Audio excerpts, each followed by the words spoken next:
Praise the Lord. Praise Lord. परमेश्वर का धन्यवाद हो कि हम वापस आपसे जुड़ पाए और क्यों ना हम नए जोश के साथ नए उत्साह के साथ परमेश्वर की स्तुति करेंगे, क्योंकि अपने आंखों को बंद करेंगे, उस परमेश्वर की बड़ाई करें, उस परमेश्वर की उसको आदर दें, Jesus, praise. क्योंकि वो हमारे साथ रहने वाला परमेश्वर है। हर परिस्थितियों में, हर विपत्तियों में वो परमेश्वर साथ देने वाला परमेश्वर है।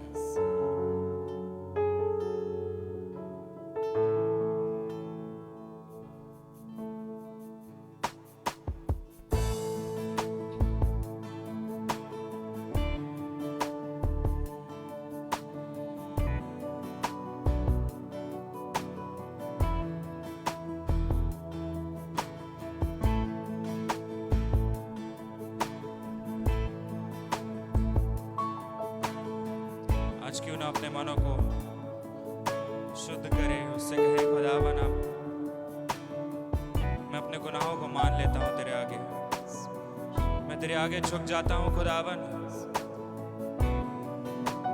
क्योंकि तेरे लहू में वो ताकत है, तेरे लहू में वो शक्ति है खुदावन कि हमारे पापों को शुद्ध करे, हमें छुटकारा दे।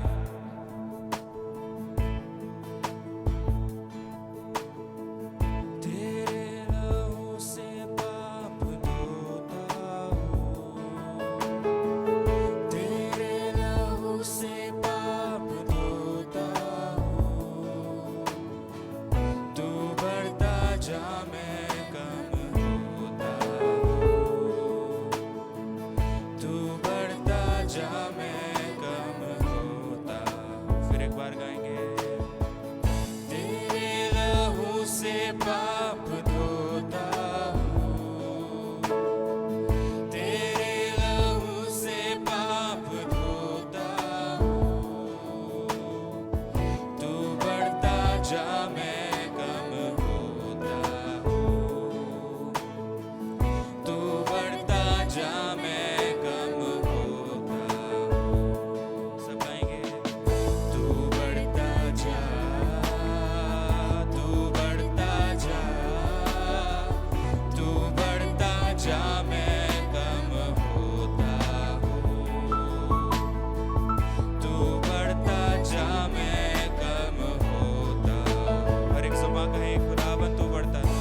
बार गाएंगे।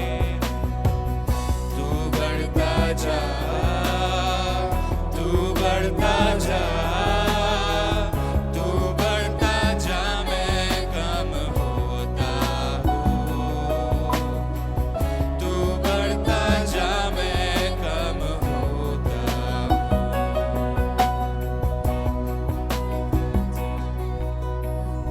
तू बढ़ता जा, तू बढ़ता जा, तू बढ़ता जा, मैं कम होता हूँ। अपनी आवाज़ों को उठाकर तू बढ़ता जा, मैं कम होता हूँ।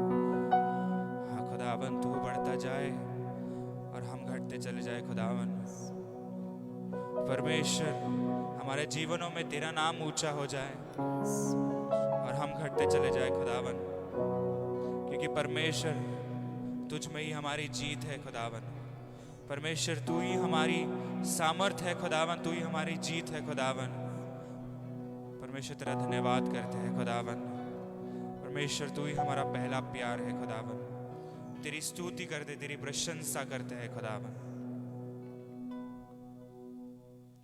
हालेलुया।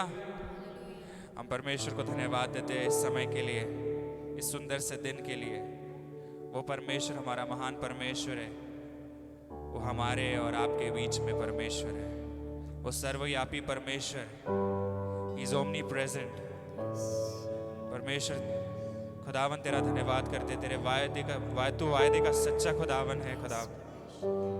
परमेश्वर जैसा तेरा कलाम में लिखा है कि जहाँ 2 या 3 तेरे नाम से इकट्ठा होते हैं वहाँ तू उपस्थित होता है। और खुदावन हम ये यकीन करते हैं जो भी आज परमेश्वर तेरी आराधना कर रहा है तो उनके साथ है, तो उनके मध्य में है खुदावन। हम तेरा धन्यवाद करते हैं।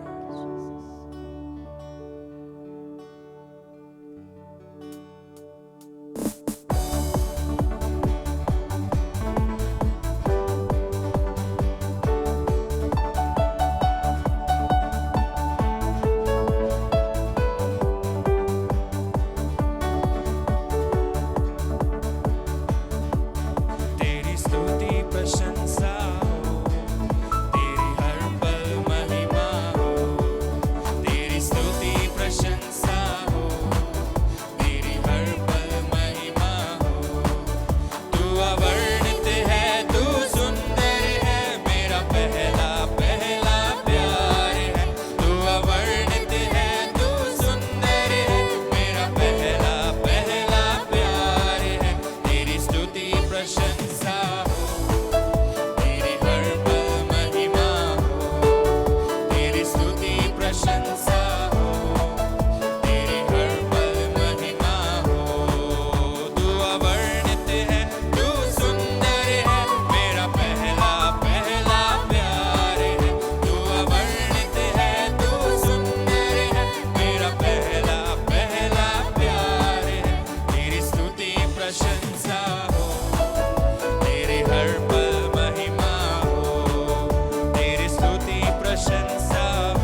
हालेलुया। वो हमारा परमेश्वर, उसका नाम सारे जमीन पर, क्योंकि हमें एक ही नाम दिया है जिसके नाम में हमें उद्धार मिलता है, जिसके नाम में हमें छुटकारा मिलता है। हालेलुया।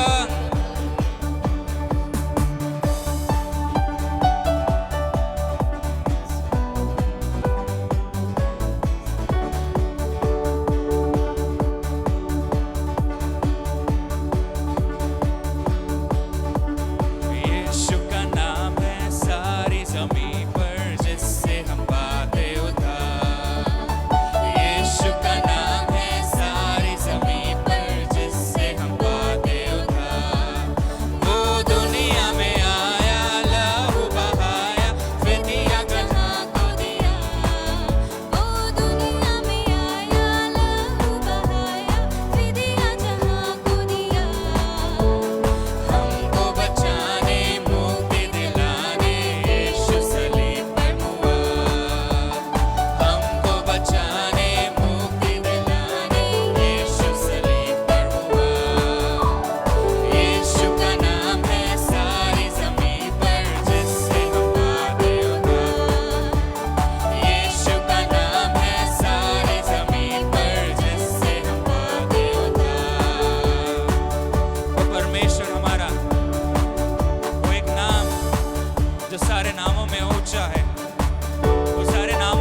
को उठाकर, तालियों को बजाकर अपने शब्दों के द्वारा तुझे महिमा देते हैं खुदावन।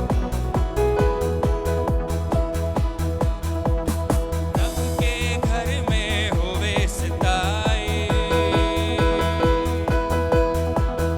रब के घर में होवे सिताए,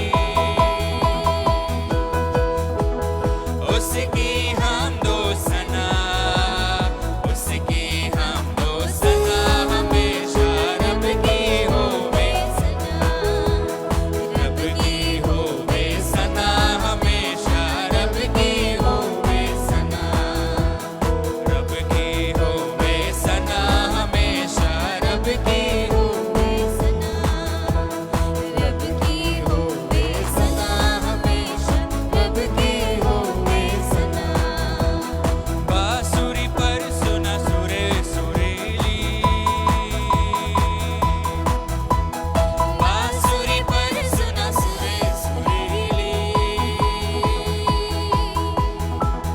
झन झन झांझ बजा, झन झन झांझ बजा हमेशा। रब की होवे सना, रब की होवे सना हमेशा। रब की होवे सना। उसके काम इतने महान कि हम बयान नहीं कर सकते। हालेलुया। कामों में है वो कैसा कामिल, कामों में है वो कैसा कामिल, उसकी कुदरत बता, उसकी कुदरत बता हमेशा। रब की होवे सना, रब की होवे सना हमेशा। रब की होवे सना, रब की होवे सना हमेशा। रब की होवे सना, रब की होवे सना हमेशा। रब की होवे सना, रब की होवे सना हमेशा। रब की होवे सना। हालेलुया। परमेश्वर तेरा धन्यवाद करते हैं खुदावन, तेरी स्तुति करते हैं। क्यों ना अपने आंखों को बंद करेंगे, उस परमेश्वर की ओर ध्यान लगाएंगे, उसे धन्यवाद देंगे इस समय के लिए, उसके सच्चे वादे के लिए जो उसने हमसे किया है। वो अपने वायदे का सच्चा खुदावन है। वो आज हमारे बीच में है। खुदावन होने दे परमेश्वर, हम आज तेरी आराधना ऐसी करने पाए कि खुदावन जो तुझे भाए, खुदावन जो तुझे ग्रहण योग्य होए। परमेश्वर हम तेरा धन्यवाद करते हैं खुदावन, तेरी स्तुति करते हैं। तो हमारी स्तुति रूपी भेंटों में केवल तू बढ़ता चला जाए खुदावन, और हम घटते चले जाए। हमारे जीवनों में खुदावन तू बढ़ता चला जाए और हम घटते चले जाए। हम तेरी आराधना, तेरी स्तुति आत्मा और सच्चाई से करने वाले हो सके। क्यों ना आज ये समय है उसे धन्यवाद देने का, उसके सन्मुख जाने का, उससे बातें करने का, क्योंकि वो हमारा परमेश्वर, वो आपके करीब है, वो आपके पास है, वो आपसे बेहद प्यार करता है।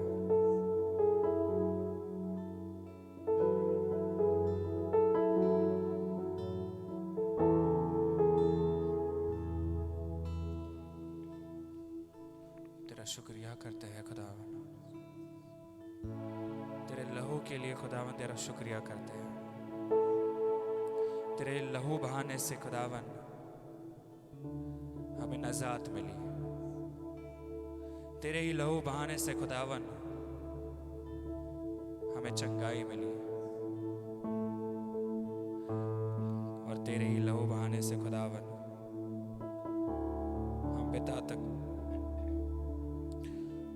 हम पिता से जुड़ पाए। खुदावन यीशु मसीह हम तेरा धन्यवाद करते हैं। तेरे लहू के लिए तेरा धन्यवाद करते हैं। अगर आज तूने वो बलिदान नहीं दिया होता तो हम यहाँ आज खड़े नहीं होते। तेरी बलिदान के कारण परमेश्वर आज हम जीवितों की भूमि में हैं। तेरी बलिदान के द्वारा परमेश्वर तूने मृत्यु को भी जीत लिया और तुम मृत्यु पर विजयी परमेश्वर है। तेरा धन्यवाद करते हैं खुदावन, तेरी स्तुति करते हैं खुदावन, तेरी बड़ाई करते हैं।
आज पुकारे, वही आपको शिफा देने की ताकत रखता है, वही आपको चंगा करने की ताकत रखता है।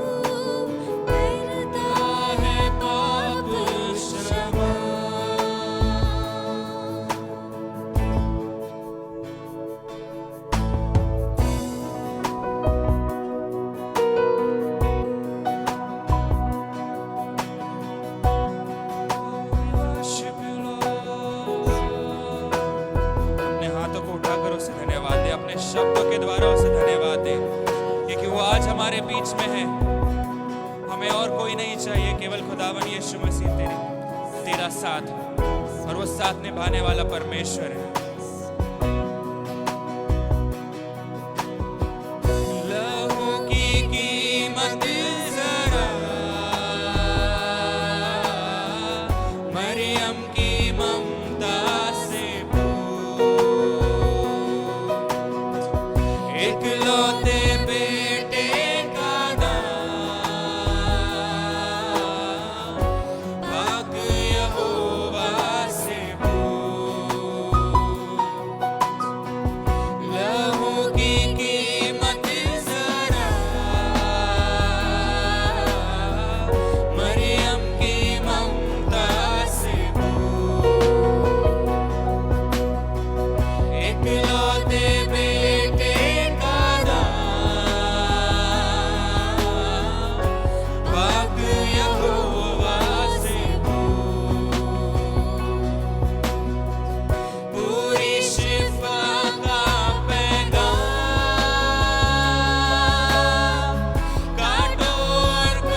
कीमती है तेरा लहू खुदावन।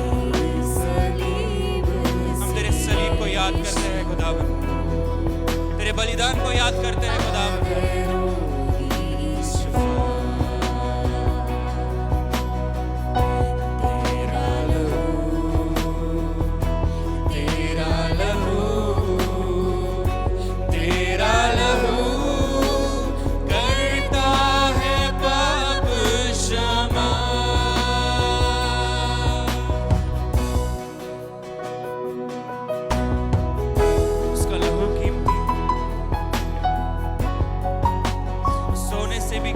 चांदी से भी कीमती है, सोने और चांदी से भी यीशु का खून कीमती, घोड़ों और रथों से भी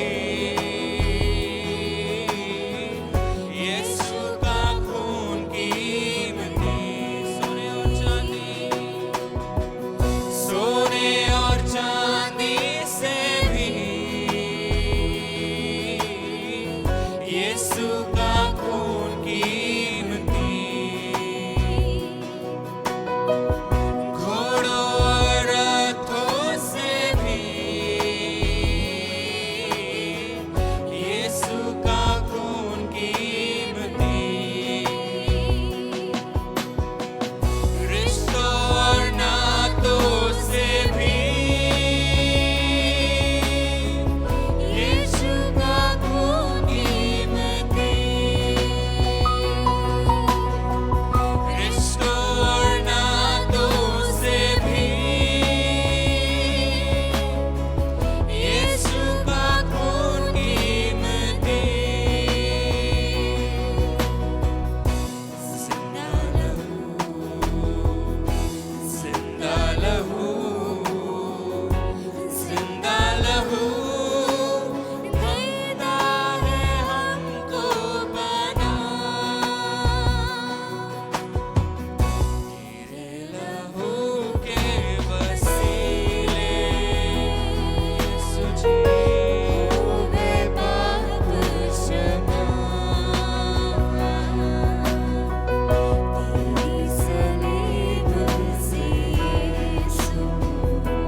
आराधना में हम झुक जाते हैं खुदावन,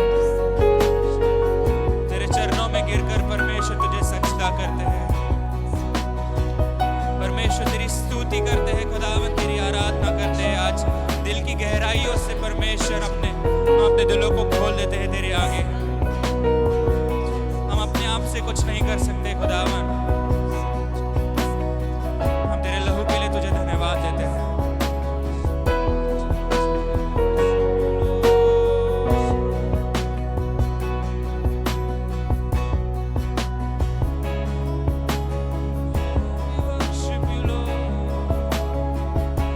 हाथों को उठाकर उसे धन्यवाद देंगे।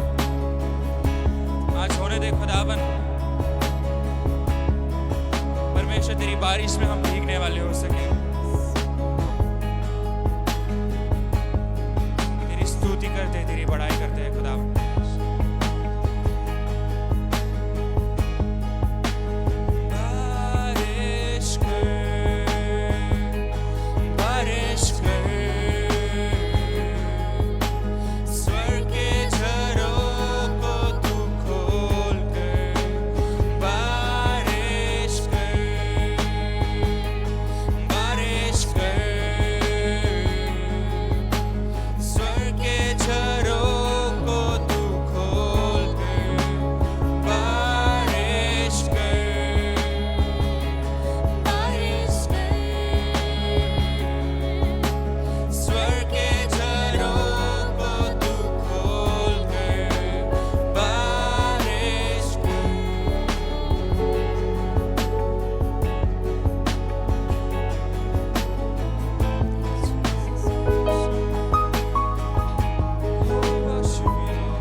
की बारिश हम पर बरसा दे।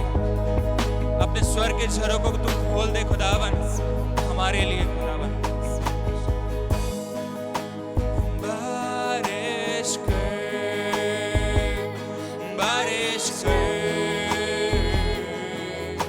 स्वर के झरोकों तू खोल कर। बारिश कर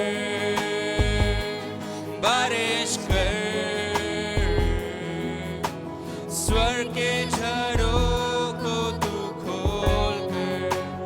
बारिश कर स्वर के झरोकों तू खोल कर। Let it rain। खुदावन अपने स्वर के झरोकों को तू खोल कर परमेश्वर तेरी आत्मा की वर्षा खुदावन हर एक के जीवनों में, हर एक के ऊपर में परमेश्वर आज हम मांग लेते हैं खुदावन। परमेश्वर तेरी तो हर एक को तू छू ले खुदावन। वे जहां कहीं भी है खुदावन परमेश्वर तू हर एक को छू रहा है, इसलिए तेरा धन्यवाद करते हैं। Open the floodgates of heaven, let it rain, let it rain. Open the floodgates of heaven, let it rain. Lord, let us be a generation that seeks your face, Father God. Let us be a generation, Lord, who waits for you, Father God, who listens to you, Father God.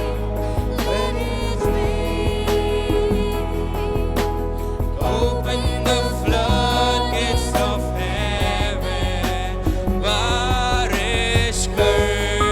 अपने हाथों को उठाकर गाएं खुदावन तो आज हर एक को भिगो रहा है अपनी बारिश में। खुदावन तेरा धन्यवाद करते हैं। बारिश कर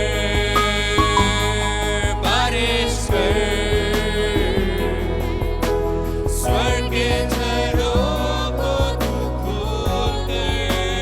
बारिश कर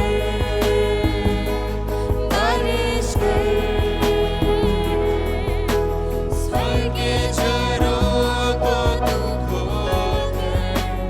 बारिश कर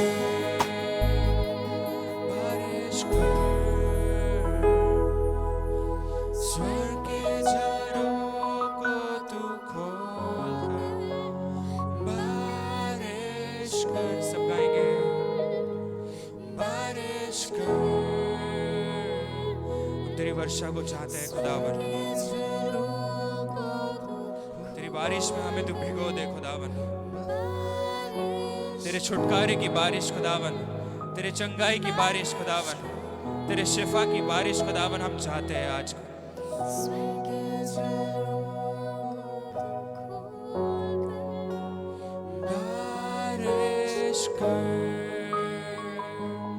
बारिश कर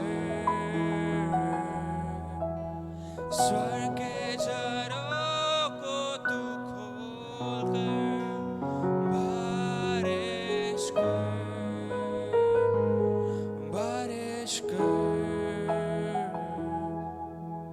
स्वर के झरोकों तू खोल कर। बारिश कर।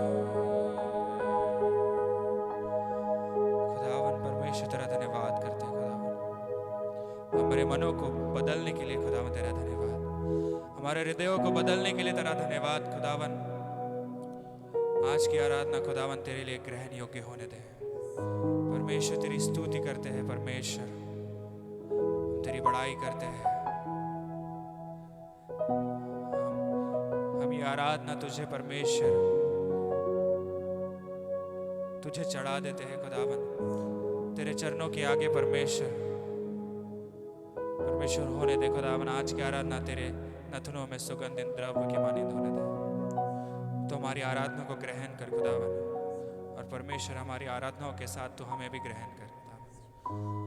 हम सारा आदर महिमा तुझे देते हैं।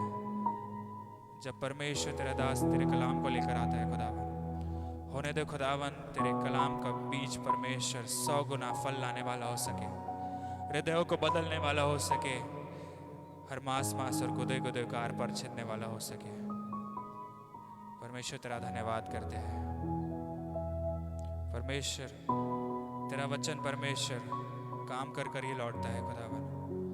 परमेश्वर होने दे खुदावन ये तेरा कलाम परमेश्वर हर एक हृदय में परमेश्वर बसने वाला हो सके, हर एक के मनों में काम करने वाला हो सके। परमेश्वर जो भी हमारे साथ जुड़े हैं खुदावन, जहाँ से भी जुड़े हैं खुदावन, उनको तू ब्लेस कर खुदावन, उनके मनों में तू काम कर खुदावन। हम तेरा धन्यवाद करते हैं परमेश्वर। हम सारा आदर महिमा तुझे देते और इस विनती को यीशु मसीह के नाम से मांगते हैं। सुनो ग्रहण कर, आमीन।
Hallelujah, praise the Lord.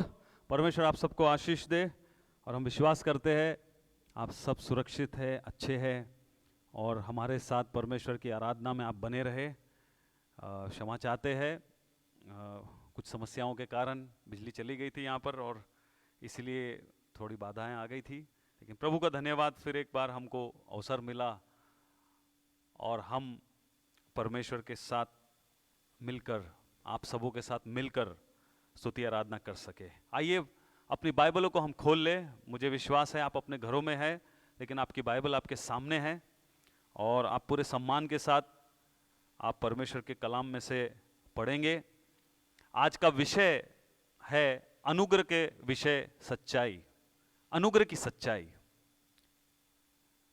The truth about grace. इन दिवसों में अनुग्रह के ऊपर बहुत प्रचार किया गया है और अनुग्रह क्या है हम सभी जानते हैं। परमेश्वर का मनुष्य पर एक ऐसा एहसान है जिसके वो योग्य नहीं। अंग्रेजी में हम कहते हैं it is a unmerited favour of God upon man. हम वर्दी नहीं है, हम योग्य नहीं हैं, तो भी प्रभु ने हमें उसके लिए अपनी धार्मिकता के द्वारा योग्य ठहरा। अपने बेटे यीशु मसीह के बलिदान के द्वारा, उसकी मौत और उसके जी उठने के द्वारा हमें योग्य ठहराया।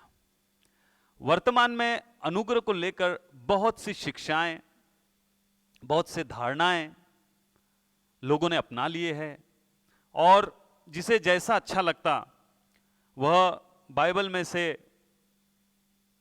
अपने लिए और लोगों के लिए अनुवाद कर देता। लेकिन कलाम जिस प्रकार हमें दिया गया है उसको उसी तरह समझना बहुत अति आवश्यक है। आज विषय है कि क्या कलीसिया परमेश्वर की वचन की सत्यता में चल रही है या फिर झूठी शिक्षाओं ने हमारी आंखों पर पट्टी बांध रखी है और हम अनंतकालिक जोखिम को उठा रहे हैं और नाश की ओर बढ़ रहे हैं। बहुत से लोगों का मानना है कि जब परमेश्वर का अनुग्रह हम सबको प्राप्त हो गया तब फिर हम चाहे जो भी करें, हम चाहे गुनाह करें, हम चाहे पाप करें, हम जैसा भी जीवन जिए सब जायज है और अनंतकालिक जीवन से हमें कोई रोक नहीं सकता, हम उसको प्राप्त कर ही लेंगे, चाहे हम कुछ भी करें।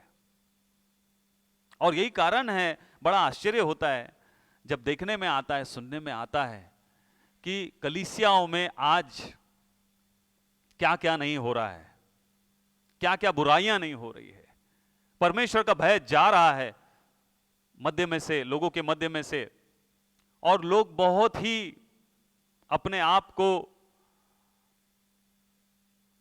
स्वतंत्रता के नाम पर इस स्वतंत्रता का नाजायज फायदा उठा रहे हैं। एक उदाहरण मैं देना चाहता हूं, छोटा सा उदाहरण जो मेरे मन में अभी आया। कुछ बच्चे फुटबॉल खेल रहे थे और आप अच्छी तरह से जानते हैं कि इसमें 2 टीम होती है और दोनों ही बाजू गोल करने के लिए पोस्ट बनाए जाते हैं, और उस पोस्ट के अंदर में विरोधी टीम को अपने विरोध में जो टीम है उसके पोस्ट में गोल करना होता है, और विरोधी टीम का काम है वो अपने गोल को बचाए, अपने पोस्ट को बचाए, गोल ना होने दे। जब ये छोटे बच्चे खेल रहे थे तो एक जहां भी मारते थे, कहीं भी दाएं बाएं ऊपर नीचे किधर भी मार देते थे बॉल, और जोर से चिल्लाते थे गोल, और बड़ी खुशी मनाते थे, हमने गोल मार दिया, हमने गोल मार दिया। सो कहीं भी किसी भी दिशा में फुटबॉल को किक मार दिया, बॉल को धक्का दे दिया और कह दिया गोल। आज ऐसे ही कहीं हम परमेश्वर के अनुग्रह को चाहे जो भी कर ले रहे हैं, जिस दिशा में भी हम जा रहे हैं, हम सोचते हैं हाँ हमने अनुग्रह पा लिया है, हमारे पास टिकट आ गया है, हमारे पास पासपोर्ट आ गया है, हम चाहे कुछ भी करें, प्रभु अनंत काल के जीवन में तो हमको ले ही लेगा, हमको बड़े आसानी से प्रवेश मिल जाएगा। और इसके लिए हम कलीसियाओं की सदस्यता भी ले लेते हैं, हम भारी रकम भी चुकाते हैं, कई बार हम मेंबरशिप्स ले लेते हैं, और हमको लगता है कि इस कलीसिया में हम रहेंगे तो निश्चय स्वर्ग तो हमारा है ही है। अत्यधिक अनुग्रह, ओवर ग्रेस, आजकल इस एक नए प्रकार की शिक्षा का चलन चल रहा है, ओवर ग्रेस का। और यह चलन ऐसा है, ये विश्व में दिखाई दे रहा है, और उनका ऐसा मानना है कि परमेश्वर ने हमारे गुनाहों को क्षमा कर दिया, न केवल हमारे भूतकाल के गुनाहों को, वरन उनका मानना है कि जो गुनाह हम अभी करने वाले हैं भविष्य में, उनको भी खुदा ने पहले से ही माफ कर दिया है। इसीलिए अगर हम वो गुनाह करें तो उसके कारण हमारा अनंतकालिक जीवन कोई छीन नहीं सकता। प्रभु ने माफ कर दिया तो आप हमको चिताने वाले, रोकने वाले कौन होते हैं, ऐसा उनका मानना है। इसीलिए कलीसियाओं में अनैतिकता हो रही है, कलीसियाओं में जो चाहे वो हो रहा है। लोग शराब पी रहे हैं, मनमानी कर रहे हैं, उल्टे सीधे व्यसनों में है, व्यभिचार में गिरे हैं, अनैतिकता का जीवन जी रहे हैं, झूठ बोल रहे हैं, शारीरिक व्यर्थ बातों में पड़े हुए हैं, जिसके विषय में शरीर के कामों का के विषय में वर्णन है। ऐसे काम करने वाले परमेश्वर के राज्य के वारिस न होंगे। तो भी लोग इस झूठ के आधार पर, ऐसी झूठी बुनियाद पर जिन्होंने अपने विश्वास का घर बनाया है, वे ऐसे धोखे में पड़े हुए आज। और वह सोचते हैं कि हम चाहे कुछ भी करें, या भविष्य में हम कुछ भी करने वाले हैं, उल्टा सीधा भी, तो उसके लिए तो हमको क्षमा मिल ही जाएगी, और उसके लिए हमें कोई रोकने वाला नहीं है। अगर ऐसी बात है तो फिर पौलुस क्यों कहता है कि मैं निशाने की ओर दौड़ा चला जाता हूं? जब रेस होती है, और आप जानते हैं जब रेस होती है और उसके लिए जो पहला आता है उसको जीत का तमगा मिलता है, उसको मुकुट मिलता है। लेकिन जब रेस होती है तो लोग कहीं भी अपनी मर्जी से दाएं बाएं इधर उधर कहीं भी भागते हैं क्या? कहीं भी भागते और बोलते मैं पहुंच गया, मैं जीत गया? नहीं, एक लक्ष्य है जिसकी ओर लगातार हमको बढ़ना है। अनुग्रह भी वैसा ही है। परमेश्वर ने जब आपको अनुग्रह दिया है तो उसने आपकी आंखों को खोला है। परमेश्वर ने आपको उस मार्ग पर चलने का अधिकार दिया है और आपको विश्वास योग्यता से उस मार्ग पर चलकर अपने लक्ष्य को परमेश्वर की ताकत से, सामर्थ्य से, उसके बल से, उसके अनुग्रह से प्राप्त करना है। कई लोग सोचते हैं कि नहीं, ये परमेश्वर का काम है, हमारा काम नहीं है, हम कुछ भी करेंगे। नहीं परमेश्वर के अजीजों, अगर आप ऐसा सोचते हैं तो बहुत बड़े धोखे में है। देखिए बाइबल क्या कहती है। यदि आप मेरे साथ इब्रानियों की पुस्तक खोलेंगे, हिब्रूज चैप्टर 10, 10वां अध्याय 26 ऑनवर्ड्स, मैं 26 से 31 तक पढ़ देता हूं, 26 to 31। क्योंकि सच्चाई की पहचान प्राप्त करने के बाद भी यदि हम जानबूझकर पाप करते रहे तो फिर पाप के लिए कोई बलिदान बाकी नहीं। सत्यता की पहचान प्राप्त करने के बाद भी यदि हम पाप करते ही रहे तो फिर कोई भी बलिदान बाकी नहीं है, कह रहा है। हां, दंड का एक भयानक बाट जोहना और आग का ज्वलन बाकी है जो विरोधियों को भस्म कर देगा। और आगे कहता है, जब मूसा की व्यवस्था का ना मानने वाला 2 या 3 जनों की गवाही पर बिना दया के मार डाला जाता है, तो सोच लो कि वह कितने और भी भारी दंड के योग्य ठहरेंगे जिसने परमेश्वर के पुत्र को पांव से रौंदा और वाचा के लहू को जिसके द्वारा वह पवित्र ठहराया गया था अपवित्र जाना है और अनुग्रह के आत्मा का अपमान किया है। चर्च, इस लाइन को जरा गौर फरमाइए। ऐसे लोग जो खुदा के अनुग्रह को प्राप्त करने के बाद भी लुचपन के कामों में, अंधकार के कामों में लिप्त है, वे नाम के मसीह है। वे चर्च आते हैं और बड़े भोले बन के आते हैं, लेकिन उनका व्यक्तिगत जीवन, उनके घरों में, उनके अड़ोस पड़ोस में, उनके काम के क्षेत्रों में, जब वो बाहर जाते हैं, जब उनको लगता है कि कोई देख नहीं रहा, कलीसिया वाला भी नहीं है, न पादरी साहब है, न कोई एल्डर लीडर है, न कोई चर्च का सदस्य दिख रहा है, तब वो मनमाना करते हैं। वो अपने असली रूप में आ जाते हैं। वे कलीसिया में आते लेकिन सब प्रकार के व्यसन करते, सब प्रकार के व्यभिचार में डूबे हुए होते हैं, चोरी चकाटी, सब उल्टे सीधे बातें करना, लुतराई करना, सब प्रकार की बुराइयों में पड़े हुए होते हैं। और वे कलीसिया में आते ये सोचकर क्योंकि हम संडे चर्च जा रहे हैं तो स्वर्ग हमारा है। यहां पर लिखा है कि मूसा का व्यवस्था का न मानने वाला यदि 2 या 3 गवाहों, 2 या 3 जनों की गवाही पर बिना दया के मार डाला जाता है, तो आप सोच लीजिए उससे भी बढ़कर वो कह रहा है कि वह कितने और भी भारी दंड के योग्य है जिसने परमेश्वर के पुत्र मसीह यीशु के लहू को पांव से रौंदा है। याद रखिए, जब आपने अनुग्रह पाया है, जब आपने सच्चाई को, पहचान को प्राप्त कर लिया है, और यदि हम अपने गुनहगार जीवन को वापस दोहराते रहे, वही पापों में और गुनाहों में जानबूझकर जाते रहे, तो आप यीशु मसीह के उस बलिदान को, उसके लहू को आप अपने पांव के नीचे रौंद रहे हैं। और देख लीजिए, वो लिखा है, अगर व्यवस्था का मानने वाला, मूसा की व्यवस्था का मानने वाला 2 या 3 गवाहों के सामने क्या किया जाता था? उनकी गवाही पर बेरहमी से मार डाला जाता था। तो आप सोच लीजिए वो कितने और भी दंड के योग्य ऐसा व्यक्ति जिसके लिए यीशु मसीह ने बलिदान दिया, सच्चाई को जानने के बाद भी वो ऐसे उल्टे सीधे काम कर रहे हैं और सोचते कुछ नहीं होने वाला। प्रभु बड़ा दयालु है। उनको एक ही पिक्चर नजर आती है, एक ही दृष्टांत दिखता है उनको कि प्रभु दयालु है, प्रभु प्रेमी है, प्रभु सहनशील है। प्रभु दया का सागर है, बस उनको इतना ही मालूम है। कह रहा है कि सोच लीजिए कि वह कितने और भी भारी दंड के योग्य ठहरेगा, जिसने परमेश्वर के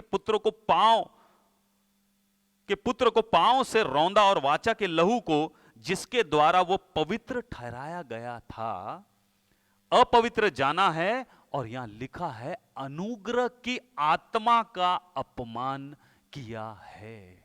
द स्पिरिट ऑफ ग्रेस, आपने उसका अपमान कर दिया है। इसका मतलब अनुग्रह का भी अपमान आप कर सकते हैं। इस अनुग्रह की आत्मा का जो खुदा ने दिया है, हम उसका भी अपमान कर सकते हैं। और कह रहा है क्योंकि हम उसे जानते हैं जिसने कहा पलटा लेना मेरा काम है, मैं ही बदला दूंगा। और फिर यह कि प्रभु अपने लोगों का न्याय करेगा। जीवते परमेश्वर के हाथों में पड़ना भयानक बात है। यह चेतावनी है चर्च।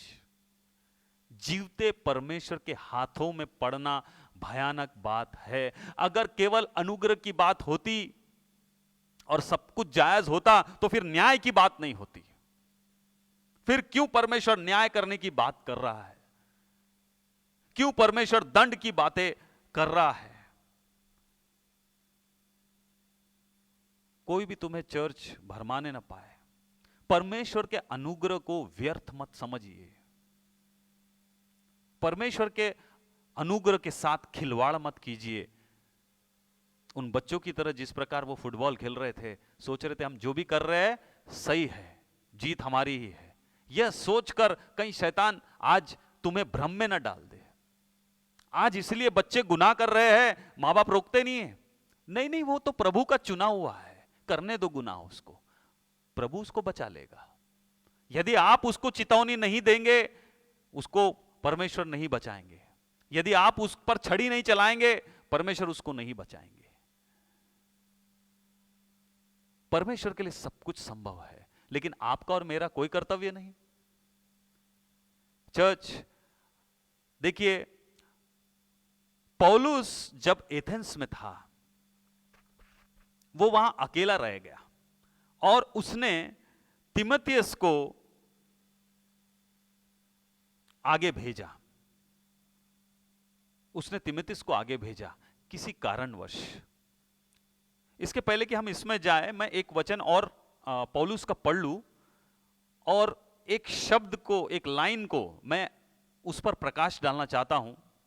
पहला थिस्सलुनीकियों 3:5, फर्स्ट थिस्सलुनियंस चैप्टर 3 वर्स 5। पहला थिस्सलुनीकियों 3:5 कहता है,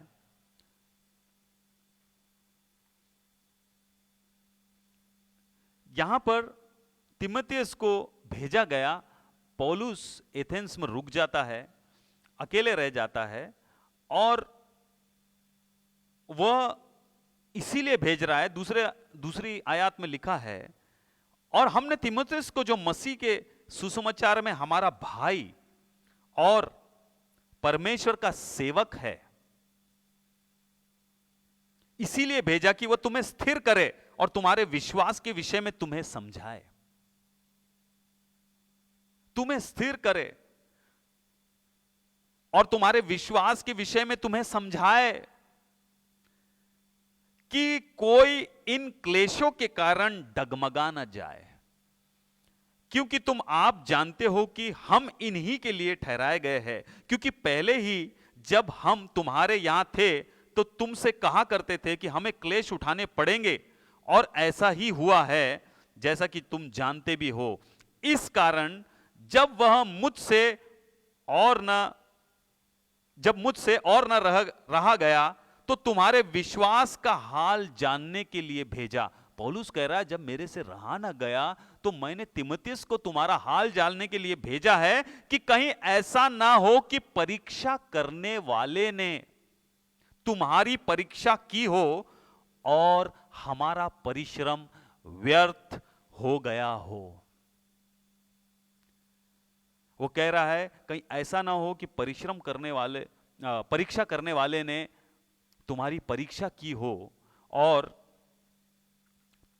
वो कह रहा है कि जो हमने तुम पर परिश्रम किया है, सुसमाचार की सेवकाई का, तुम्हें परमेश्वर के विषय में बताने का, मन फिराव का सुसमाचार सुनाने के द्वारा कहीं ऐसा ना हो कि वो व्यर्थ हो गया हो। इसका मतलब खुदा का अनुग्रह जब किसी पर होता है, पूरे चांसेस है कि वह व्यर्थ भी ठहर जाए। मतलब हम उस अनुग्रह को खो भी सकते हैं। बहुत से लोग सोचते नहीं नहीं हमको मिल गया, अब कोई ये हमसे छूटेगा नहीं। उसका परिश्रम व्यर्थ क्यों होता? पौलुस का परिश्रम यहां व्यर्थ क्यों होता? यदि शैतान द्वारा मसीहों की परीक्षा लेने, उन्हें गिराने व नाश करने या नाश होने देने की कोई संभावना ही नहीं थी, फिर पौलुस क्यों बोल रहा है कि हमारा परिश्रम व्यर्थ क्यों होता? पौलुस को चिंता है कि कहीं हमारा परिश्रम व्यर्थ ना हो जाए, क्योंकि वो जानता है कि शैतान द्वारा मसीहों की परीक्षा होगी और उन्हें गिराने व नाश होने देने की संभावना है। वे नाश हो सकते हैं, वे अनुग्रह से गिराए भी जा सकते हैं। निश्चय ही पौलुस परमेश्वर के अनुग्रह और उनके लिए जो सुसमाचार को नहीं मानते या उसका पालन नहीं करते, उसका इनकार करते हैं, इन दोनों ही बातों का, इनकी सीमाओं को समझता है, उसके लिमिटेशन को समझता है। और क्योंकि उसने यूनानी भाषा में जो शब्द है चैरिस एक शब्द है यूनानी भाषा में, जो नए नियम में करीब 156 बार इसका इस्तेमाल किया गया। नए नियम में सिर्फ करीब 156, 150 से भी ज्यादा बार। और इस 156 बार में से लगभग 110 बार पौलुस ने ही इस शब्द का इस्तेमाल किया है अपनी पत्रियों में। चैरिस वर्ड, यूनानी शब्द चैरिस, क्योंकि वो जानता है कि इसका महत्व क्या है। यह सत्य है कि मनुष्य से अनुग्रह को दोष के कारण रोका व अवगुण व उसके अवगुण से कम किया या फिर व्यवस्था के कामों के साथ मिलाया नहीं जा सकता। किसी व्यक्ति को, मैं फिर से रिपीट करता हूं, किसी व्यक्ति को, किसी मनुष्य को उसके परमेश्वर के अनुग्रह से उसके दोष के कारण या फिर अवगुण के कारण या फिर व्यवस्था के कामों के साथ उस बातों को मिलाने से उसका अनुग्रह को छीन नहीं सकते। परंतु यह बात प्रमाणित नहीं करता है कि अनुग्रह के लाभों को प्राप्त करने के लिए, अनुग्रह के जो लाभ है परमेश्वर के द्वारा जो दिए गए हैं, अनुग्रह के द्वारा उद्धार प्राप्त होता है, तो ये जो लाभ है उसके अनेक लाभ है, प्राप्त करने के लिए ऐसी कोई शर्त नहीं है जिन्हें मनुष्य को पूरा करना चाहिए। यह बात भी प्रमाणित नहीं होती कि आपको कुछ करने की ही जरूरत नहीं है। कोई भी पवित्र शास्त्र का पद शर्त रहित अनुग्रह के विषय में नहीं सिखाता। परमेश्वर उन मनुष्यों को जो सुसमाचार का खंडन करते हैं, उनका विरोध करते, उनको नहीं मानते, अनाज्ञाकारिता में चलते हैं, उद्धार देने हेतु बाध्यता नहीं है परमेश्वर। God is not under obligation to save such Sinners.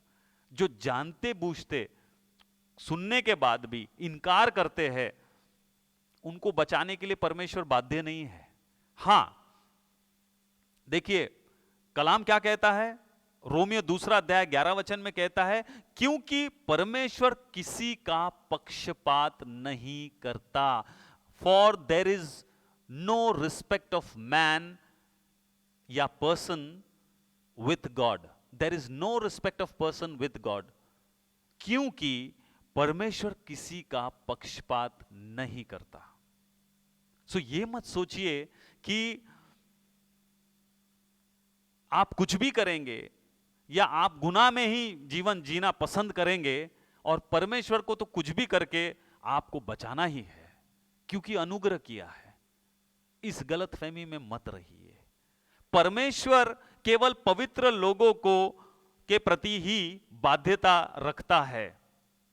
He is under obligation for the saints. वो पवित्र लोगों को उनको बचाने के प्रति बाध्यता रखता है।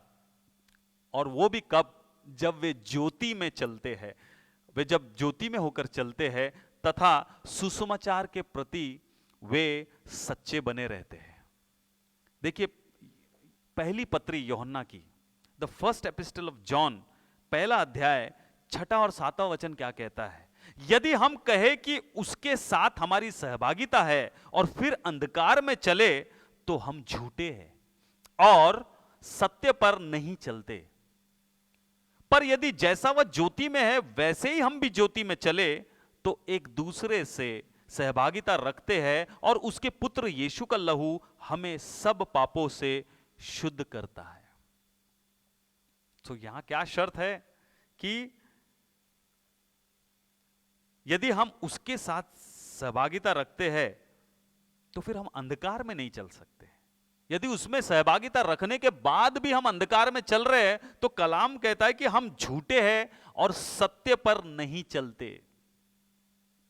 सो ये कहना कि खुदा का अनुग्रह मुझ पर है और सारे उल्टे सीधे काम करना, परमेश्वर की पवित्र आत्मा को खेदित करना, उसके अनुग्रह की आत्मा का अपमान करना, इसकी इजाजत नहीं है। आप गलतफहमी में है। आप परमेश्वर को शोकित कर रहे हैं, उसकी आत्मा को। वो कह रहा है यदि आप ऐसा समझते हैं कि आपकी सहभागिता परमेश्वर के साथ है तो फिर आप अंधकार में नहीं चल सकते। अगर आप अंधकार में चल रहे हैं तो फिर आप जो है झूठे हैं और सत्य में नहीं चलते। और लिखा है यदि जैसा ज्योति वह ज्योति में है, परमेश्वर जिस प्रकार ज्योति में है वैसे ही हम भी ज्योति में चले। यीशु मसीह ने हमें ज्योति की संतान बनाया है। हम अंधकार की संतान थे लेकिन अपने लहू को बहाकर हमें मोल लेकर अपने सिर पर हमारे गुनाहों को लेकर उसने हमें परमेश्वर के समीप लाया, अंधकार से छुड़ाकर ज्योति की संतान बनाया। और ज्योति में हम चले तो एक दूसरे से सहभागिता रखते हैं और उसके पुत्र यीशु का लहू हमें सब पापों से शुद्ध करता है। सो आपकी चाल चलन, आपका मार्ग सच्चाई में ज्योति के रास्ते पर होना चाहिए, तब आपको क्षमा हासिल होती है। अगर आप देखेंगे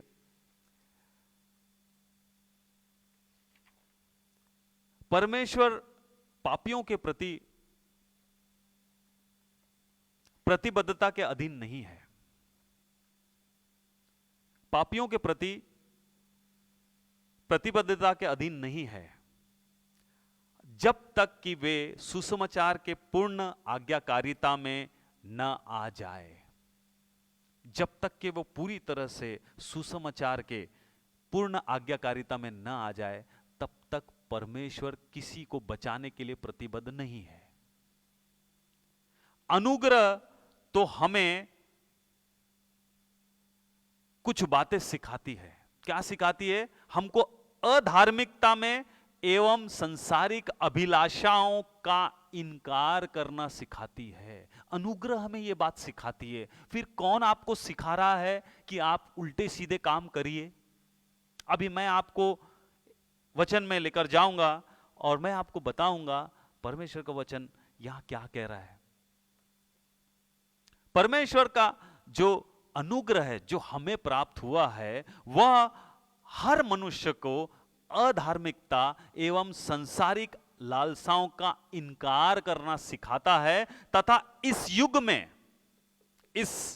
में या उसको कलयुग कहो, आप जो भी युग कहो, इस युग में धार्मिकता से एवं धर्मी बने रहकर जीवन व्यतीत करना सिखाता है। जब हम तीतुस की पुस्तक खोलते, टाइटस और उसका 2 अध्याय 11 वचन से मैं पढ़ता हूं। लिखा है, क्योंकि परमेश्वर का वह अनुग्रह प्रकट है जो सब मनुष्य के उद्धार का कारण है। देखिए वो कह रहा है, क्योंकि परमेश्वर का वह अनुग्रह प्रकट है जो सब मनुष्य के उद्धार का कारण है और हमें चेतावनी देता है। या देखिए, परमेश्वर हमको चेतावनी यहां दे रहे हैं कि हम अभक्ति और सांसारिक अभिलाषाओं से मन फेर कर इस युग में संयम और धर्म और भक्ति से जीवन बिताए और उस धन्य आशा को, अर्थात अपने महान परमेश्वर और उद्धारकर्ता यीशु मसीह की महिमा के प्रकट होने की बाट जोहते रहे, जिसने अपने आप को हमारे लिए दे दिया कि हमें हर प्रकार के अधर्म से छुड़ा ले और शुद्ध करके अपने लिए एक ऐसी जाति बना ले जो भले भले कामों में सरगम हो।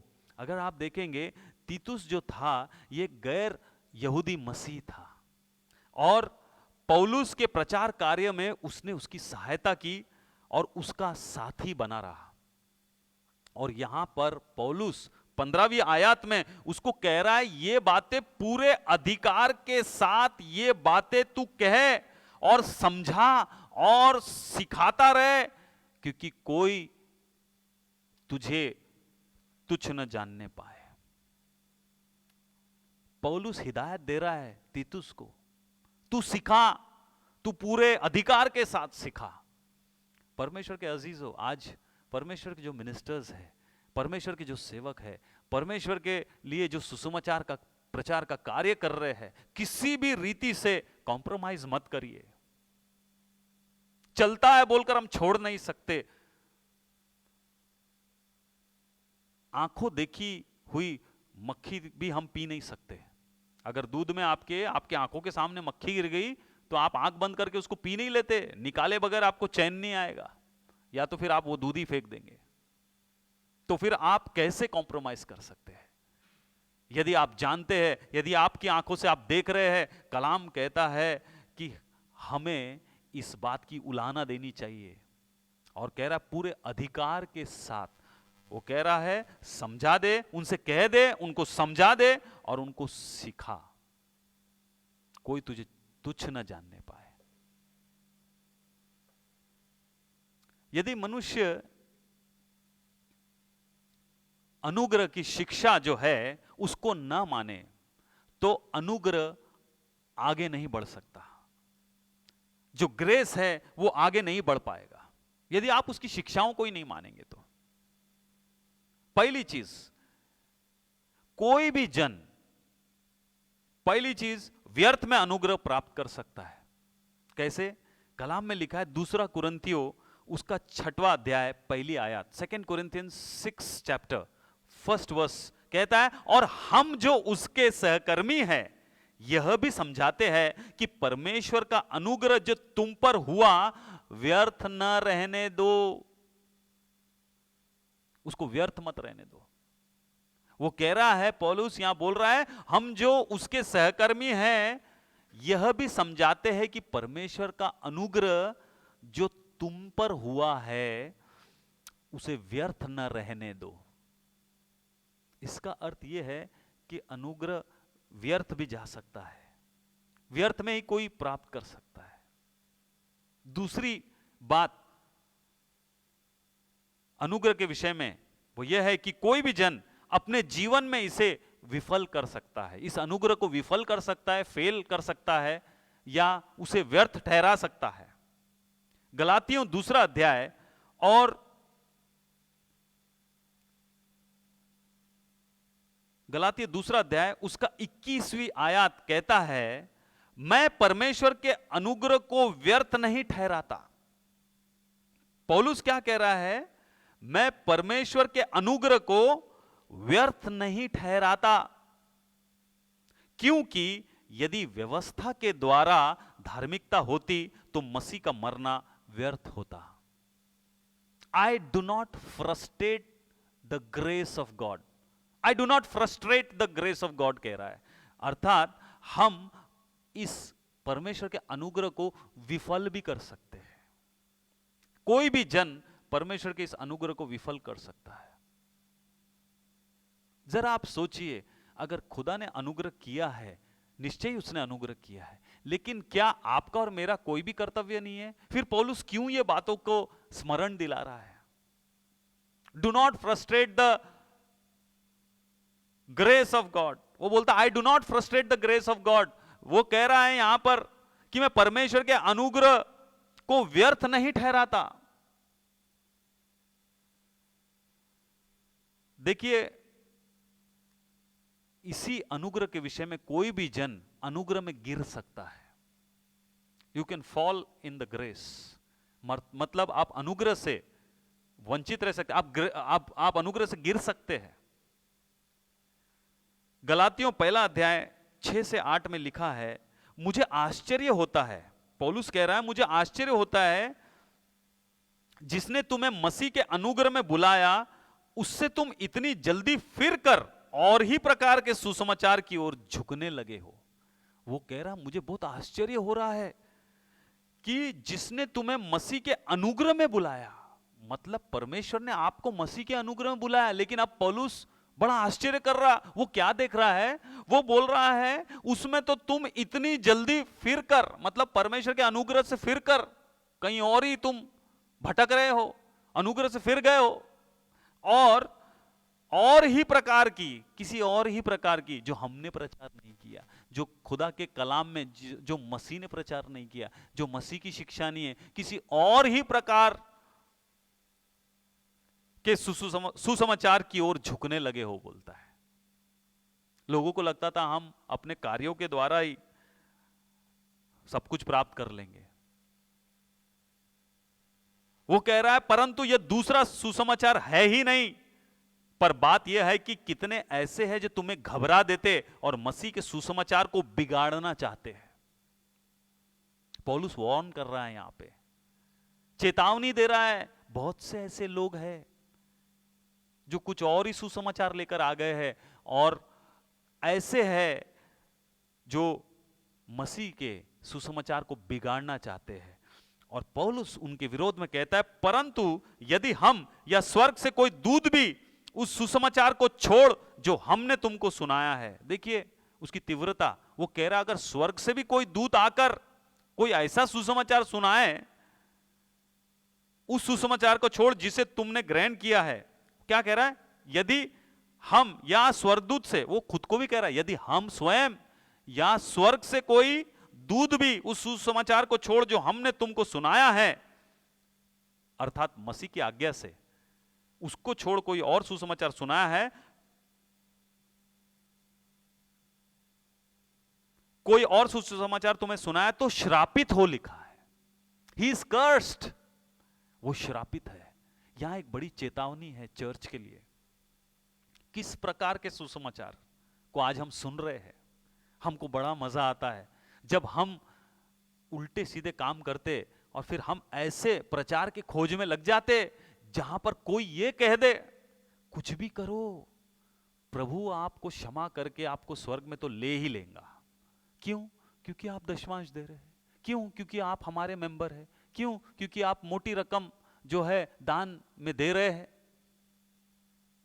आप कलीसिया की जरूरत पूरी कर रहे हैं।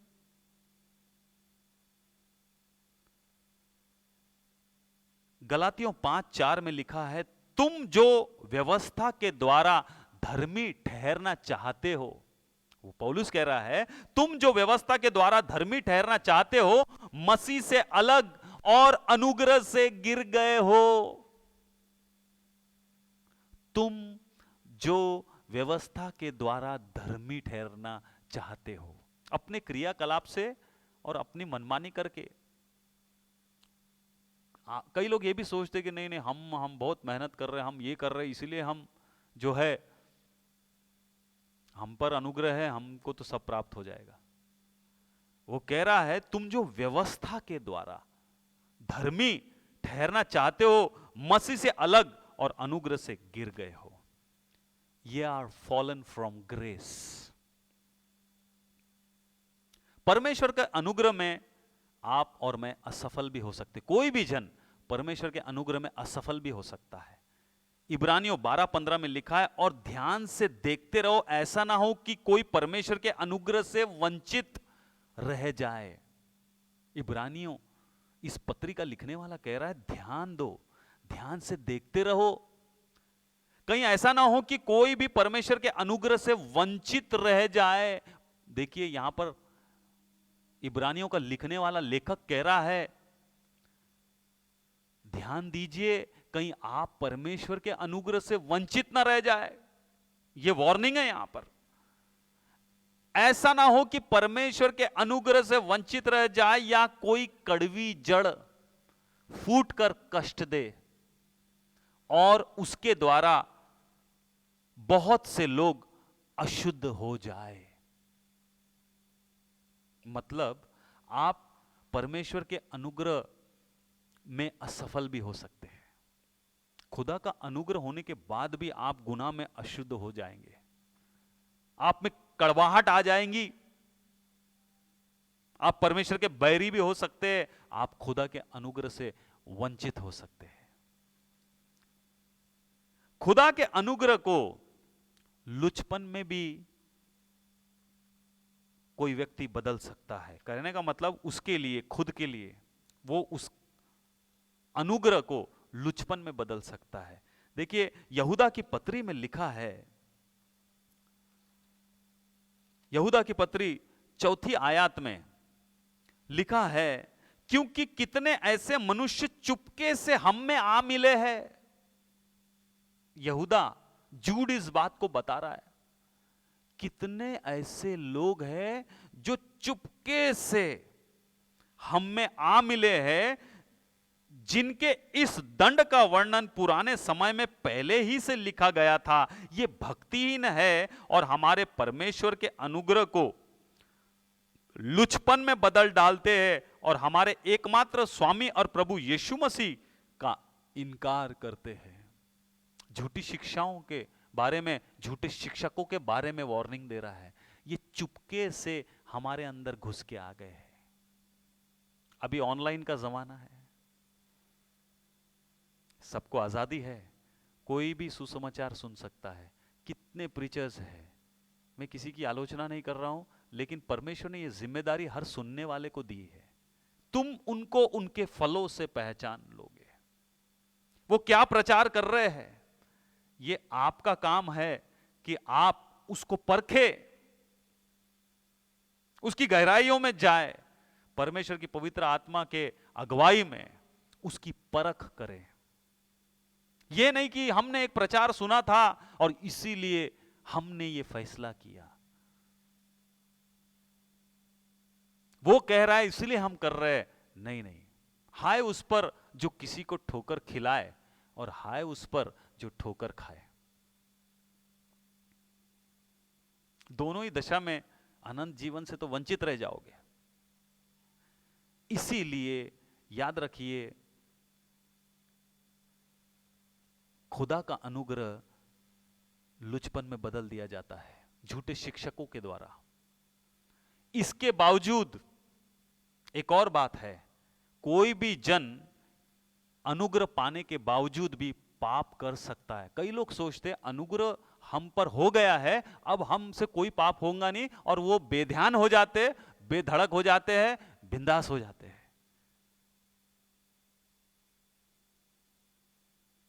रोमियो 6वां अध्याय के पहली आयत में लिखा है, रोमन्स चैप्टर 6 वर्स 1, सो हम क्या कहे, क्या हम पाप करते रहे कि अनुग्रह बहुत हो?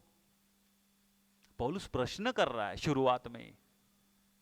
सो हम क्या कहे, वो कह रहा है सो हम क्या कहे कि अनुग्रह काफी है। जब वो व्यवस्था के विषय में बता रहा है कि व्यवस्था से प्राय कोई धर्मी नहीं ठहरता, तो फिर इसका मतलब क्या है कि खुदा ने अनुग्रह किया तो हम पाप करते रहे?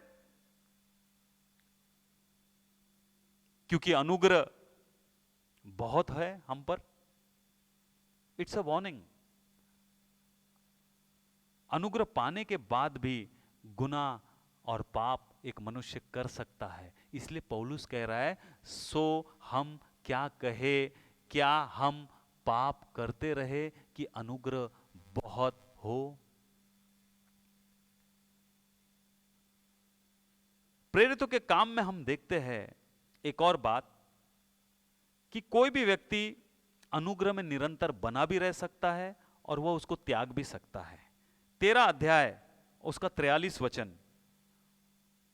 13 चैप्टर, एक्ट्स चैप्टर 13 वर्स 43, यहां पर जब पौलुस ने अंताकिया में, पिसिदिया के अंताकिया में प्रचार किया था, उसने शुरुआत से बताया कैसे इजरायली लोग मिस्र देश से निकालकर कनान देश में लाए गए और कैसे परमेश्वर ने दाऊद के वंश से यीशु मसीह को चुना और कैसे उसने अपना बलिदान दिया और मुर्दों में से जिलाया गया।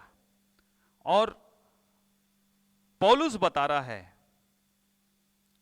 जब पौलुस उस अंताकिया में गया और सप्त के दिन में वह सिनेगॉग में गया, वह आराधनालय में गया, तो आराधनालय के सरदार ने व्यवस्था की पुस्तक, भविष्यवाणी की पुस्तक खोली और उसको पढ़ के सुनाया और उसके बाद पौलुस और उसके साथियों पर नजर डाली और उनसे कहा कि क्या तुम्हारे पास इनको सुनाने के लिए कोई परमेश्वर की ओर से संदेश है?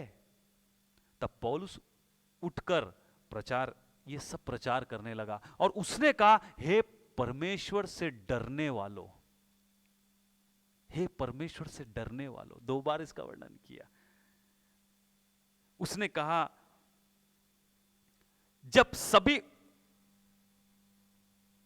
जब सभा उठ गई तो यहूदियों और यहूदी मत में आए हुए भक्तों में से बहुत से पौलुस और बरनबास के पीछे हो लिए और उन्होंने उनसे बातें करके समझाया कि परमेश्वर के अनुग्रह में बने रहो। बहुत से लोग उनके मत में आ गए और उनसे कहा, हमको वापस समझा, हमको वापस प्रचार कर और हमको बता। तब उन्होंने उनसे बातें करके समझाया कि परमेश्वर के अनुग्रह में बने रहो। इसका मतलब आप परमेश्वर के अनुग्रह में बने भी रह सकते और आप चाहे तो उसको त्याग भी सकते हैं। क्योंकि देखिए 41 आयत में लिखा है, हे निंदा करने वालों देखो और चकित हो और मिट जाओ, क्योंकि मैं तुम्हारे दिनों में एक काम करता हूं, ऐसा काम कि यदि कोई तुमसे उसकी चर्चा करे तो तुम कभी विश्वास न करोगे। सो खुदा के अनुग्रह में आप चल भी सकते, बने रह सकते हो या उसको आप त्याग भी सकते हो। आप इस खुदा के अनुग्रह में एक जन जो है दूसरों की सेवा में भी इस अनुग्रह को लगा सकता है।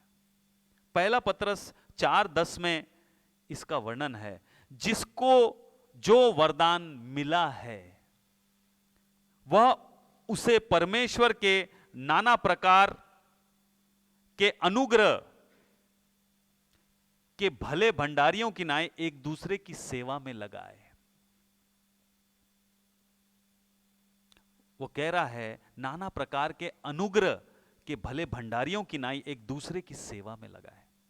मतलब इस ग्रेस में, इस अनुग्रह में कोई जन किसी की सेवा में भी लग सकता है, इस अनुग्रह को लगा सकता है। इसमें कोई भी व्यक्ति इस अनुग्रह को स्वीकार भी कर सकता है या अस्वीकार भी कर सकता है।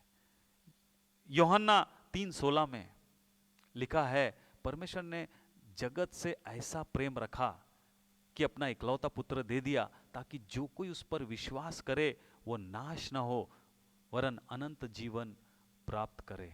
जो कोई उस पर विश्वास करे। इस अनुग्रह को जो खुदा ने किया है, हम इसे स्वीकार भी कर सकते और चाहे तो इसे अस्वीकार भी कर सकते। याकूब 4:6 में, जेम्स चैप्टर 4 वर्स 6 में बहुत क्लियरली बोला है, वह तो और भी अनुग्रह देता है, इस कारण यह लिखा है कि परमेश्वर अभिमानियों का विरोध करता है परंतु दीनों पर अनुग्रह करता है। जो दीन हो जाते हैं, नम्र हो जाते हैं, स्वीकार कर लेते हैं, उन पर खुदा का अनुग्रह होता है। परंतु जो घमंडी है, अभिमानी है, जो अस्वीकार करते, उन पर अनुग्रह नहीं करेगा, उन पर अनुग्रह नहीं करेगा। सो हम कह सकते हैं कि यह काफी नहीं है कि हम यीशु मसीह को सिर्फ उद्धारकर्ता के रूप में ग्रहण करें, यह काफी नहीं है। परंतु हमें यीशु के साथ चलना भी चाहिए। अवश्य है कि हम यीशु मसीह के साथ भी चले। देखिए 14 आयत 22 वचन में लिखा है, और चेलों के मन को स्थिर करते रहे। वे लोग चेलों के मन को स्थिर करते रहे और यह उपदेश देते थे कि विश्वास में बने रहो, और यह कहते थे हमें बड़े क्लेश उठाकर परमेश्वर के राज्य में प्रवेश करना होगा। एक दूसरे को मजबूत कर रहे थे, एक दूसरे को स्थिर कर रहे थे, उपदेश दे रहे थे कि विश्वास में बने रहो, क्योंकि बड़ा क्लेश उठाकर हमको परमेश्वर के राज्य में प्रवेश करना होगा। सो परमेश्वर के अजीजों, सिर्फ हमने यीशु मसीह को उद्धारकर्ता कहकर ग्रहण कर लिया है और बस अब हमको कुछ नहीं करना है, ये सोचकर अगर आप बैठ गए तो आप बहुत बड़े जोखिम में आ गए हैं। आपको तैयारी करनी है, आपको खुदा के साथ लगातार चलना है। उसको अपना उद्धारकर्ता स्वीकार तो कर लिया, लेकिन अब उसके राह पर और उसके पीछे पीछे चलना है, क्योंकि अब वो आपका चरवाहा है। रोमियो 11:22 में लिखा है, इसलिए परमेश्वर की कृपा और कड़ाई को देख। पौलुस चेतावनी दे रहा है, कह रहा है इसीलिए परमेश्वर की कृपा को भी देख ले और उसकी कड़ाई को भी देख ले। जो गिर जाए उन पर कड़ाई, सख्ती, परंतु तुझ पर कृपा, यदि तू उसमें बना रहे, नहीं तो तू भी काट डाला जाएगा। नहीं तो तू भी काट डाला जाएगा। यदि बना रहेगा तो सलामत रहेगा, नहीं तो आप वंचित हो सकते हैं। हमें अंत तक सहनशीलता के साथ रहना होगा ताकि हम बचाए जाए। मत्ती में इसका वर्णन है। मत्ती रचित सुसमाचार 24 अध्याय 12वां और 13वां आयत में 12th and 13th verse, Matthew chapter 24, अधर्म के बढ़ने से बहुतों का प्रेम ठंडा हो जाएगा, कलाम में लिखा है। अंत के दिनों में क्या होगा? अंत तक हमको विश्वास योग्य बने रहना है, बड़ी सहनशीलता दिखानी है। कह रहा है अंत के दिनों में बहुतों का प्रेम ठंडा हो जाएगा। चर्च, इस बात को समझ लेना, निराश मत होना, व्याकुल मत हो जाना, हिम्मत मत हार जाना, लेकिन ये दिन आएंगे, वरन हम इससे गुजर रहे हैं। अंत के दिनों में लिखा है अधर्म के बढ़ने से बहुतों का प्रेम ठंडा पड़ जाएगा, परंतु जो अंत तक धीरज धरे रहेगा उसी का उद्धार होगा। यदि आप पर अनुग्रह हुआ है, परमेश्वर कह रहा है देख आने वाले समय ऐसे है, बहुतों का प्रेम जो मसीह प्रेम है ना, ठंडा हो जाएगा, परंतु जो व्यक्ति अंत तक धीरज धरेगा उसी का उद्धार होगा, कलाम कहता है।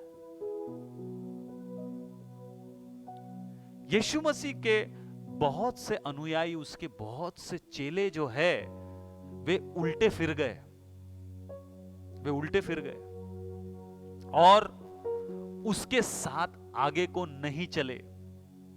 क्यों? क्योंकि उन्होंने ठोकर खाई। यीशु मसीह ने कहा जो मेरा मांस खाता है, जो मेरा लहू पीता है, वो मेरे साथ सहभागिता रखता है। उन्होंने कहा ये कैसी नागावार बातें यीशु मसीह कह रहे हैं। उसने कहा मूसा के समय में लोगों ने रोटी खाई और मर गए, लेकिन उसने कहा मैं स्वर्ग से उतरी हुई वो रोटी हूं जिसे जो खाएगा वो कभी नहीं मरेगा। बहुत से चेले उल्टे फिर गए, ठोकर खाए, और यीशु मसीह ने उनसे पूछा क्या तुम भी मुझे छोड़कर जाना चाहते हो? बहुत से चेलों को ये बात, अगर आप यूहन्ना रचित सुसमाचार 6वें अध्याय 61 और 66 में देख लेना, पढ़ लेना। John chapter 6 61 verse and 66 verse में इस बात का वर्णन है। उसको छोड़कर चले गए क्योंकि उन्होंने ठोकर खाई। यीशु मसीह जान गया मन में कुड़कुड़ा रहे, बहुतों का प्रेम ठंडा हो जाएगा, लेकिन जो अंत तक धीरज धरेगा उसी का उद्धार होगा।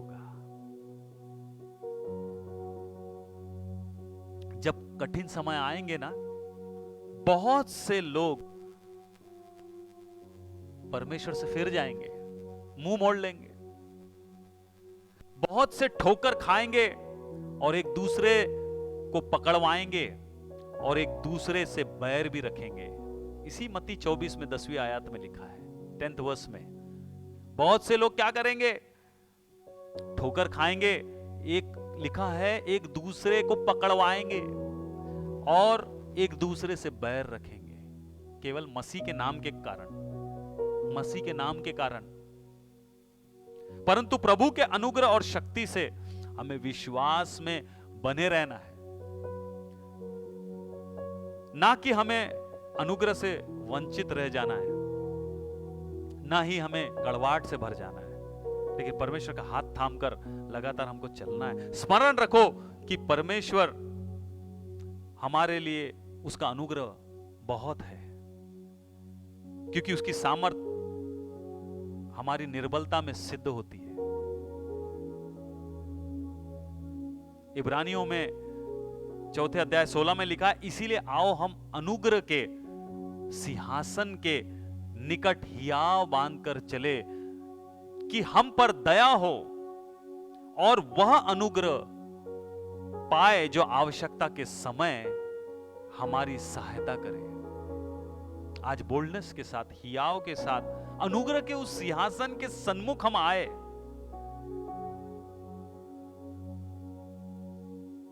ताकि हम पर दया हो जाए और हम वह अनुग्रह पाले जिसकी मुझे और आपको आवश्यकता है।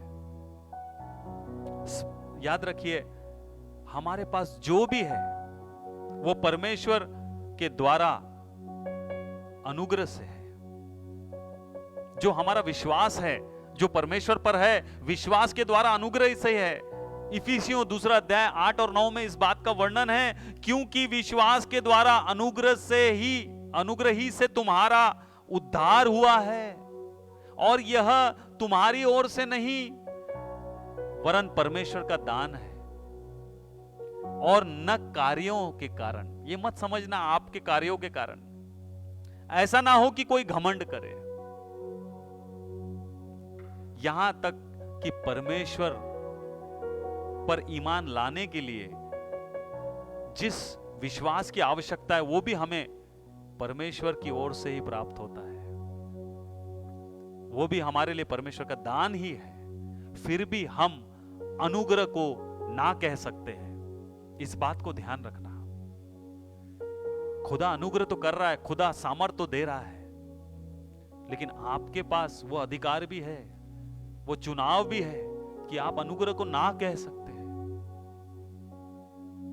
या आप अनुग्रह का अपमान कर सकते, या आप अनुग्रह से गिर सकते, वंचित रह सकते, व्यर्थ ठहरा सकते हैं। कितनी बातें आज हमने देखी है। कोई आपको और मुझको भरमाने ना पाए। मैं जल्दी खत्म करूंगा एक और आयत पढ़ के, एक कलाम में से एक आयत पढ़ के। कलाम कहता है अपने हृदयों को हम कठोर ना करें, हम परमेश्वर से दूर ना हो जाए। 1 तीमुथियुस 6:12 में लिखा है कि विश्वास की अच्छी कुश्ती लड़ और उस अनंत जीवन को धर ले। पौलुस कह रहा है विश्वास की अच्छी कुश्ती लड़ और उस अनंत जीवन को क्या कर, धर ले, पकड़ ले, उसको अच्छी तरह से छूटने ना पाए, जिसके लिए तू बुलाया गया है। परमेश्वर ने आपको और मुझको बुलाया है। पौलुस यहां तीमुथियुस को लिख रहा है विश्वास की अच्छी कुश्ती लड़, और वो कह रहा है उस अनंत जीवन को धर ले जिसके लिए तू बुलाया गया है। बहुत से गवाहों के सामने अच्छा अंगीकार किया कर। इसीलिए यह जानकर परमेश्वर की राह पर चलिए चर्च। आज का मैसेज यही है, खुदा का अनुग्रह मेरे लिए काफी है, लेकिन अनुग्रह की सच्चाई को भी जान लीजिए। बेध्यान मत हो जाइए, कोई भी बात, कोई भी झूठी शिक्षा आपको भरमा न दे। अनुग्रह को बनाए रखना होगा, उसमें चलना होगा, उसमें आपकी भी जिम्मेदारी है बराबर की। परमेश्वर ने तो अपना काम पूरी ईमानदारी से निभाया है। अभी हमें बहुत से काम करने हैं। अभी परमेश्वर तो अवश्य ही अपना काम करता है, लेकिन हम अपने कर्तव्य को ना भूले जो खुदावन ने हमें करने के लिए ठहराए हैं। हम परमेश्वर के अनुग्रह को चाहे तो स्वीकार कर सकते हैं या चाहे तो उसे अस्वीकार भी कर सकते हैं। दरअसल सच्चे मायने में यदि देखा जाए तो हमारे उद्धार पाने में हमारे इच्छा का भी एक बहुत महत्वपूर्ण किरदार है, उसका एक भाग है। Our will has to play a role in the salvation, in God's grace. परमेश्वर ने जो अनुग्रह हम पर किया है, एक इच्छा शक्ति भी हमको दी है कि उस अनुग्रह में हम चल सके। परमेश्वर ने तो उद्धार का प्रस्ताव सभी के सामने रखा है। क्या सबके सामने नहीं रखा?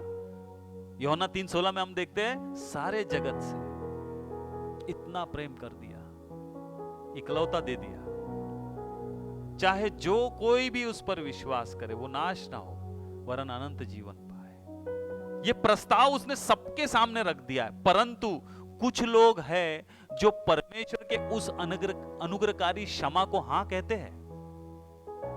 कुछ लोग हैं जो खुदा के उस अनुग्रहकारी क्षमा को हां कहते हैं, परंतु कुछ ऐसे भी हैं जो ना कहते हैं। और इसके अलावा कुछ तो ऐसे भी हैं जो उसे नजरअंदाज कर देते हैं और उसको तुच्छ भी जानते हैं, उसके अनुग्रह को तुच्छ जानते हैं। आइए हम प्रार्थना करें। हे परमेश्वर, हमारे पास सब कुछ अनुग्रह ही से है, तो भी परमेश्वर तो हमारी सहायता करके उस अनुग्रह के प्रति हम सही प्रतिक्रिया देने पाए।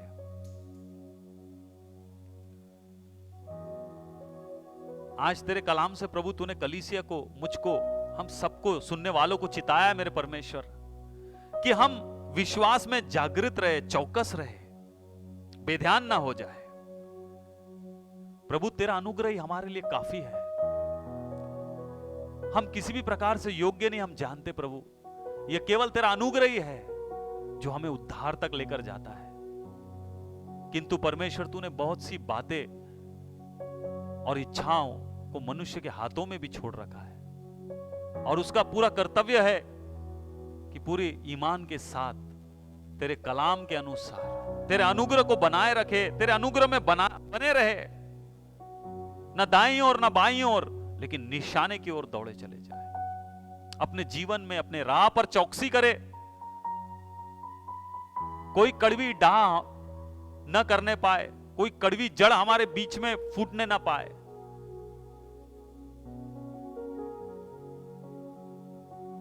हे मेरे परमेश्वर, कलीसिया पर दया कर प्रभु। हर एक कलाम के सुनने वाले को अपने सच्चाई से भर मेरे परमेश्वर।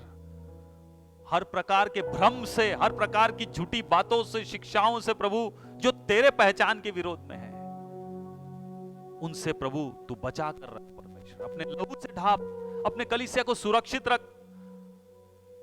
सुनने वालों पर तेरा सच्चा अनुग्रह होने पाए प्रभु, और अंत तक वे सहनशीलता के साथ मेरे परमेश्वर तेरे साथ चलते रहे, ताकि वो मुकुट पाए जिसके विषय में प्रभु तूने वायदा किया है,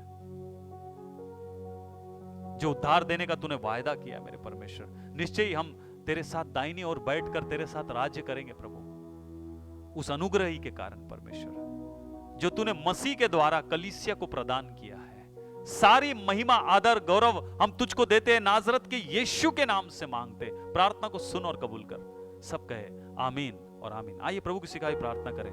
हे हमारे पिता, तुझे स्वर्ग में है, तेरा नाम पवित्र माना जाए, तेरा राज आवे, तेरी इच्छा जैसे स्वर्ग में पूरी होती है वैसे पृथ्वी पर भी हो। हमारे दिन भर की रोटी आज हमें दे। जिस प्रकार हमने अपने अपराधियों को क्षमा किया, वैसे तू हमारे अपराधियों को भी क्षमा कर। हमें परीक्षा में न डाल, परंतु बुराई से बचा, क्योंकि राज्य, पराक्रम और महिमा सदा तेरी है। आमीन और आमीन। आइए अंतिम आशीष के साथ विदा होंगे। अब हमारे परमेश्वर पिता का प्रेम, प्रभु यीशु मसीह का अनुग्रह और पवित्र आत्मा की सहभागिता हम सबों के साथ युगान युग तक बनी रहे। सब कहे आमीन और आमीन। God bless you church. Prabhu Ashish they.